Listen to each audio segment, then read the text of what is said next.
Sepenggal kisah Khadijah radhiyallahu anha. Banyak teladan yang bisa dipetik dari kisah hidup wanita mulia bernama Khadijah, istri terkasih insan termulia Muhammad sallallahu alaihi wasallam. Namun di sini hanya satu kisah yang akan kita ingatkan kembali, satu kisah yang pernah lewat dalam lembaran hidupnya yang syarat dengan kemuliaan. Awal turunnya wahyu merupakan satu peristiwa agung yang tak lepas dari sosok Khadijah, sebab dialah yang membantu, menghibur, memberikan dorongan moral dan material kepada sang suami di hari-hari awal dan sangat mendebarkan.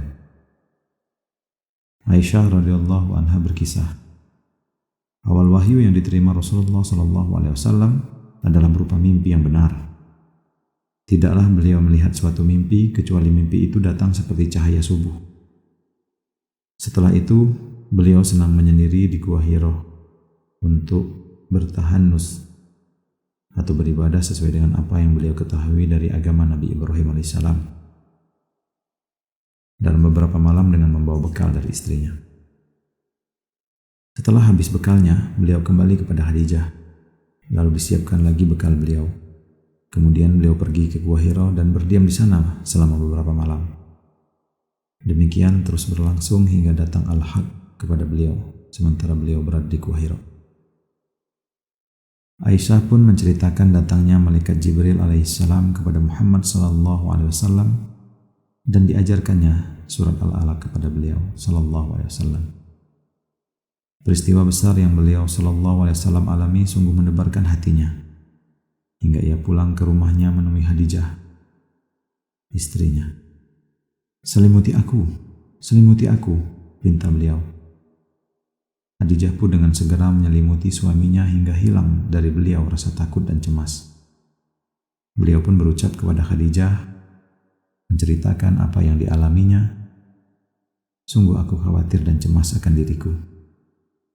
Khadijah menanggapi dengan ucapannya yang menghibur. Sekali-kali tidak, demi Allah.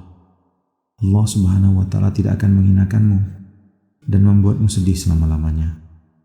Engkau seorang yang menyambung tali silaturahim, menanggung orang yang lemah, memenuhi kebutuhan fakir miskin, menjamu dan memuliakan tamu, serta menolong Al-Haq. Khadijah lalu menemani suaminya menemui Waraqah bin Naufal, anak pamannya, seorang yang memeluk agama Nasrani dan biasa menulis Injil dalam bahasa Ibrani. Waraqah ini telah buta, lagi tua renta. Wahai anak pamanku, dengarkanlah kisah yang akan dituturkan oleh anak saudaramu ini, pinta Khadijah membuka pembicaraan. Diceritakanlah oleh Rasulullah SAW apa yang beliau lihat dan beliau alami di Gua Hiro. Itu adalah namus atau malaikat Jibril yang pernah Allah Subhanahu wa Ta'ala utus kepada Nabi Musa. Duhai kiranya ketika itu aku masih muda, duhai kiranya aku masih hidup ketika kaummu mengusirmu, kata Waraqah. Apakah mereka akan mengusirku? Tanya Rasulullah SAW dengan heran. Ya, karena tidak ada seorang pun menerima seperti apa yang engkau terima, kecuali dia akan dimusuhi. Kalau aku sempat menemui harimu itu, sungguh aku akan membantumu sekuat tenaga, jawab Waraqah. Namun, tidak beberapa lama setelah itu, Waraqah meninggal dunia, sementara wahyu pun terhenti.